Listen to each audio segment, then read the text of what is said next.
ഒരു കാര്യം പറയട്ടെ, നമ്മളെ ചില വീടുകളിൽ ചില അമ്മമാർ പറയാറുണ്ട്, ഞാൻ പണി ചെയ്ത് എനിക്ക് വയ്യ, ഞാൻ ചാകാറായി, എവിടുന്നെങ്കിലും ഒരു പെണ്ണിനെ വിളിച്ചിട്ട് വാടാ മോനെ എന്ന് പറയാറുണ്ട്.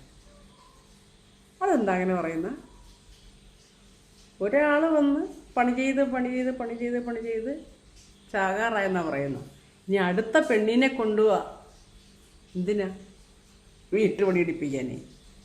ഒന്ന് ആലോചിച്ച് നോക്കിയേ, ആ പറയുന്നത് ശരിയാണോ? അല്ലേ? ഇതൊക്കെ ആരാണ് ഒന്ന് തിരുത്തി കൊടുക്കുന്നത്? നമ്മൾ ലേഡീസ് തന്നെയാണ് ഇതിങ്ങനെ പറഞ്ഞ്, അല്ലേ? സാധാരണ പറയാറുള്ള കാര്യമാണ് ഞാൻ പറഞ്ഞത്. ഞാൻ വയസ്സായി, എനിക്കിനി പണി ചെയ്യാനൊന്നും വയ്യ, എവിടുന്നെങ്കിലും ഒരു പെണ്ണിനെ കെട്ടിക്കൊണ്ട് പോവാം. എല്ലാവരും ഒന്ന് ആലോചിക്കുക കേട്ടോ, അത് ശരിയായ രീതിയാണോ എന്നുള്ളത്. അവിടെ അച്ഛനും മോനും ഒക്കെ അവിടെ പോയി പണി ചെയ്യാൻ.